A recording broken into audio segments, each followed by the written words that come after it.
Shalom Israel, and welcome to another edition of Yasharal's 20-minute breakdown, where I'll attempt to break down the scriptures within 20 minutes. But first and foremost, as always, you know how we do. We give all praises to Yahweh, Bahashim, Yahweh Shai, Waha, Rakah, Kadash. And the Akims and the elders in the highways and byways and the Akims and the elders in the highways and byways pushing this word in truth and sincerity, all praises. And the elder women teaching the younger women, all praises to you too. And the camps and the solo brothers going out there, making videos, edifying the body, pushing the truth according to scriptures, all praises. Now, what I want to touch on today is just a simple topic, as I like to keep it, very simple. That, this book, this Bible, what's contained in this book, which is the Holy Bible, hold it up there so you can see it, yeah? What's contained in this book can fix our nation. And that's the point I want to touch on today. What's contained in the Bible, if we read it with understanding, yeah, which is precept upon precept, yeah? We have to fear the Most High, yeah? Keeping His commandments, yeah? With the faith of the one they call Christ, which is Yahweh Shai. What's contained in this can fix our nation. This is what we need, yeah? We don't need help from the other communities. We have kind of done this ourselves, so we need to fix it ourselves. We don't need to look to nobody to fix our community. Yeah, we need to fix our community, because remember, this book, what contains in this is our heritage, the Israelites' heritage that we lost through disobedience and slavery and what so forth. Learning the heathen's way, we becoming like Gentiles, known as Gentiles in the New Testament. Yeah, but what we need to do is come back to this.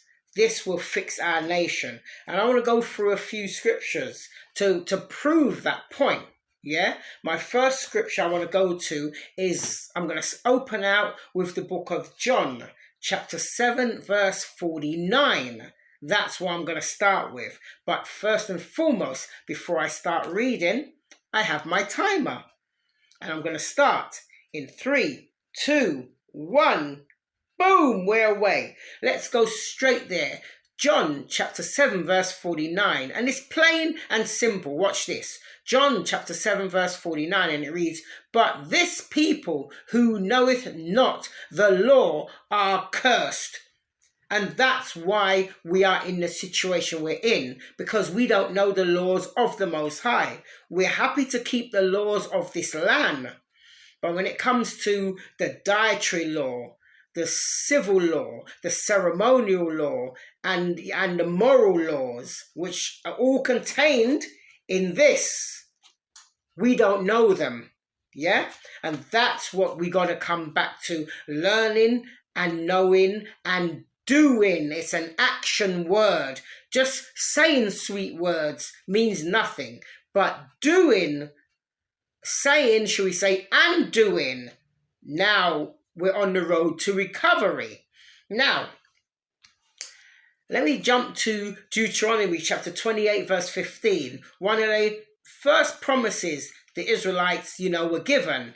If they, like one of the first promises was if they kept the commandments, yeah, with the law, statutes, and judgments that comes with it, and all this, they would be above, not equal, not below, not equal, but above all nations upon the planet Earth. But here's what Moses said would happen to the Israelites if they didn't keep the commandments. And this is what I'm going to read next. Deuteronomy chapter 28 verse 15, and it reads, "But it shall come to pass, if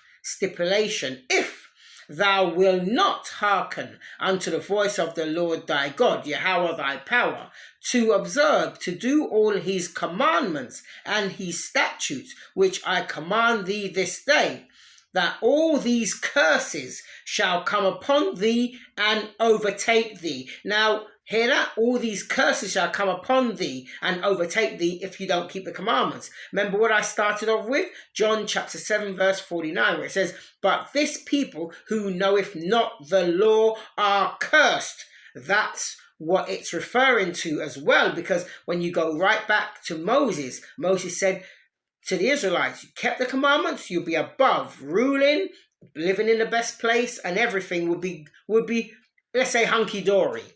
But if you didn't keep the commandments, or we rather, all certain curses was going to come upon us, yeah? And here's one of them, watch this. Deuteronomy chapter 28 verse 37, and it reads, and thou shalt become an astonishment, a proverb and a byword among all nations, whither Yahweh shall lead thee. And that's exactly what we've become. We've become a proverb. Oh, these are drug dealers. They're aggressive. They don't like to work. They just like to laze around all day. That's a proverb, a byword. Nigger, black, anything outside your nationality is a byword, yeah? And it says among all nations, no matter where we go on the planet, they call us black, yeah? Which is a color, not a nationality, yeah? Now watch this. I'm going to jump to verse 54. Watch this. Deuteronomy chapter 28 and verse 54, and it reads, so that the man that is tender among you and very delicate, his eye shall be evil towards his brother and towards the wife of his bosom and towards the remnant of his children, which he shall leave. And that's one of the curses that are on our people. Like when you walk down the street and you and another guy, let's use the term, another black person, as they call us, you lock eyes. If one of you don't give a gentle nod now, it could turn out, what are you looking at? And then it goes from there. Were you staring me down for blood or whatever? Boom, it goes from there. A fight starts. You don't see that in no other nation but our nation. And, we as well, our nation, are the most for single parent households. Yeah?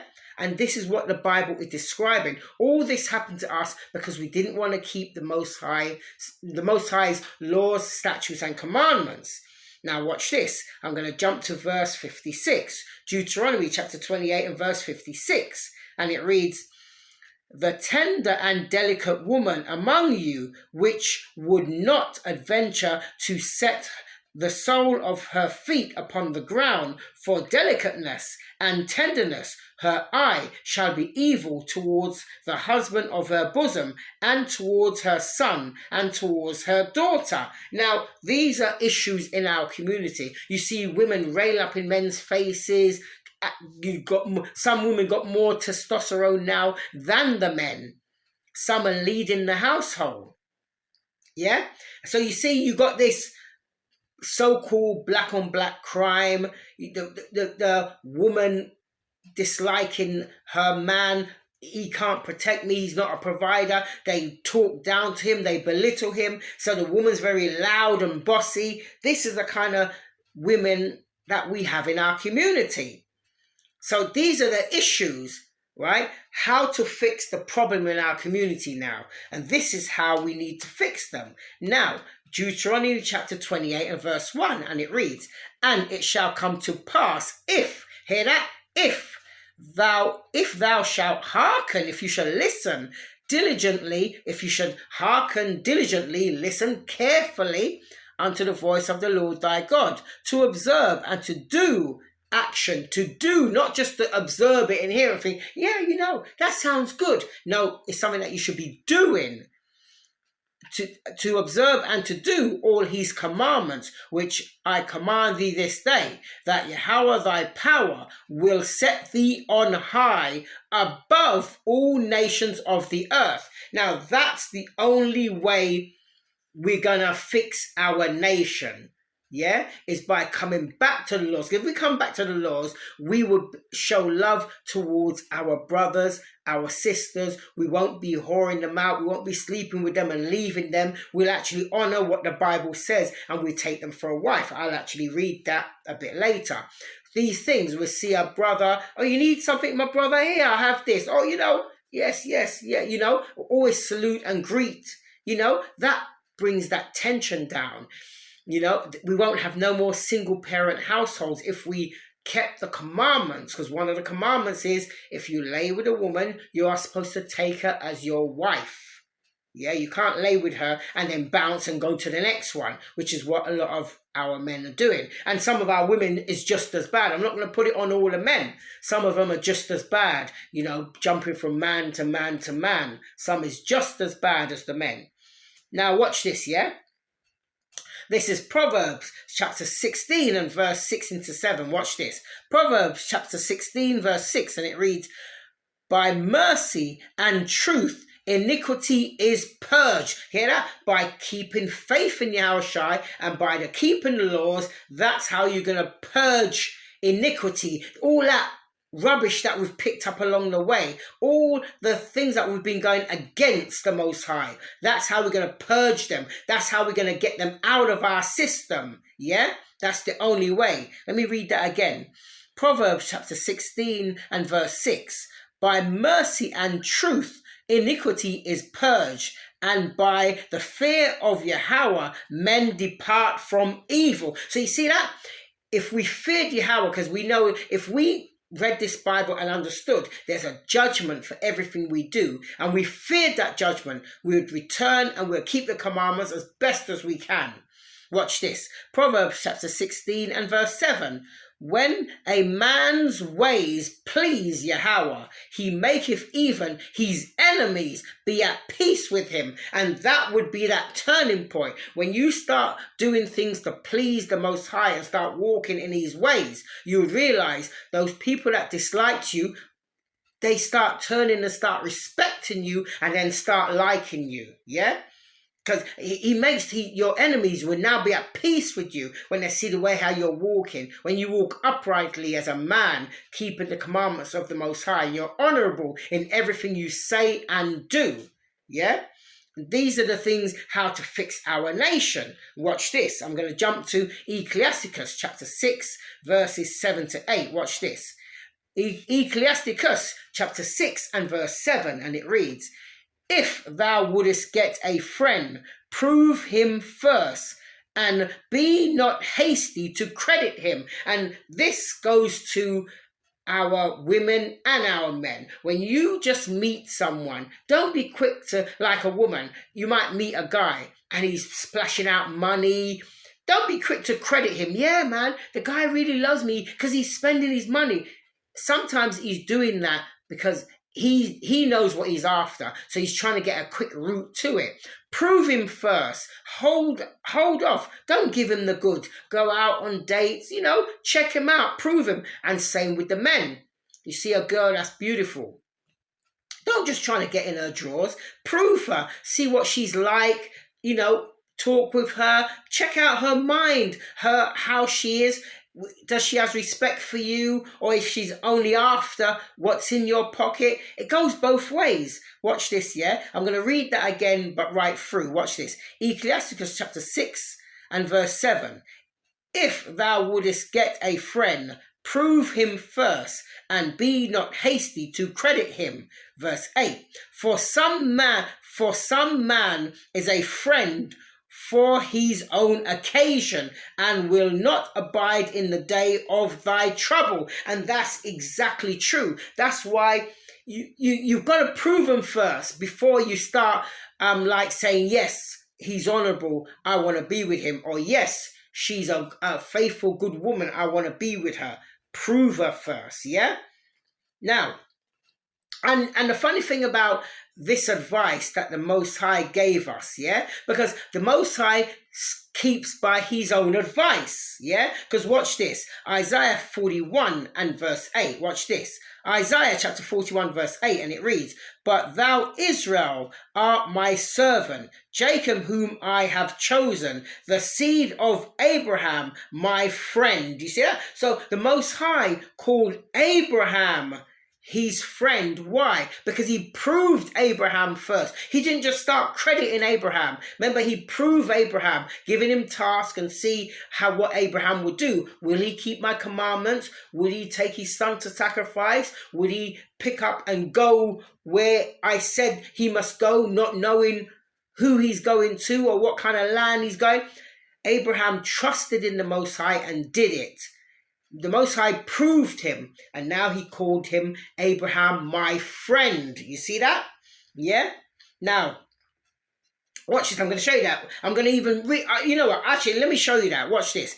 Genesis 26 and verse 5. Listen to this. Genesis chapter 26 verse 5, and it reads, "Because that Abraham obeyed my voice and kept my charge, my commandments and my statutes." You hear that? And Salaki, my statutes and my laws. Let me read that over again so I can read a bit more fluently. Watch this. Genesis chapter 25. Salakia.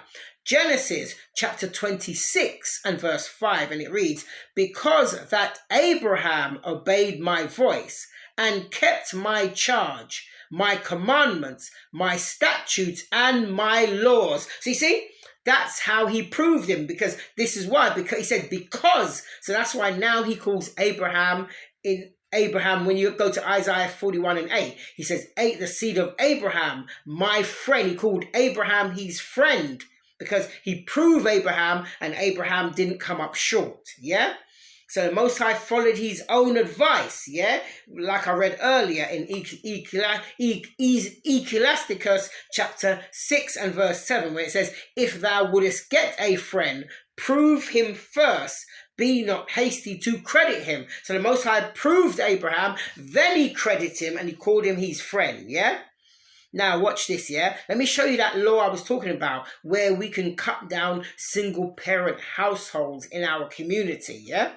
This is Exodus chapter 22 verse 16, and it reads, "And if a man," hear that? "And if a man entice a maid," remember a maid is a woman that's of marriageable age, yeah?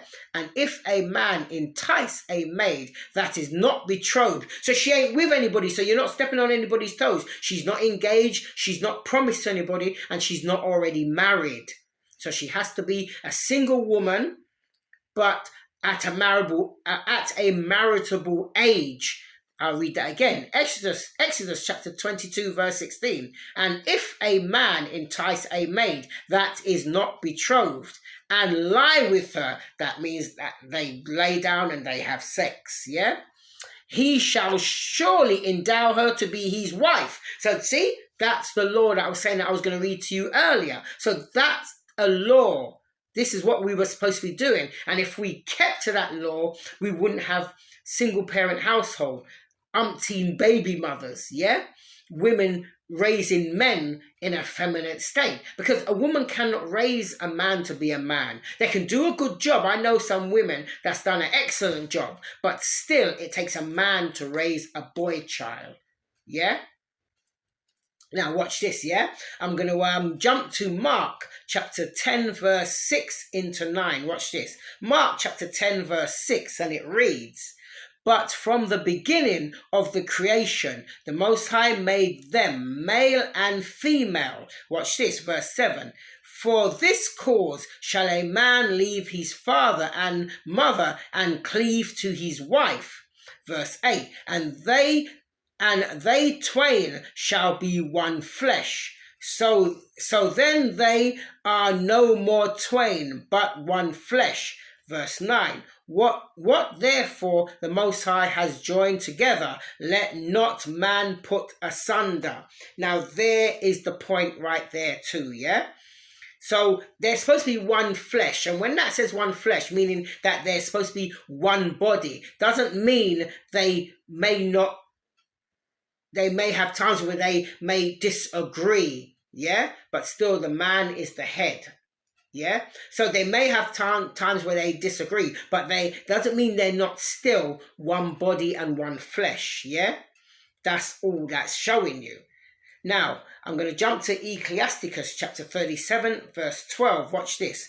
Ecclesiasticus chapter 37 and verse 12, and it reads, "But be continually with a godly man, whom thou knowest," not who you think, "whom thou knowest to keep the commandments of Yahweh, whose mind is according to thy mind, and will sorrow with thee if thou shalt miscarry." So, see, the Bible's telling you that, ladies, the only way this is going to work, you need to get yourself with a godly man, but one that is keeping the commandments. Because if he's keeping the commandments, when you get pregnant, he's not going to run off. And also, when trouble arises, remember it says that whose mind is according to thy mind, and will sorrow with thee if thou shalt miscarry. That miscarry, if when trouble comes, yeah, or if you go off, yeah, he will always abide with you, teach you, and he's not gonna desert you. Yeah,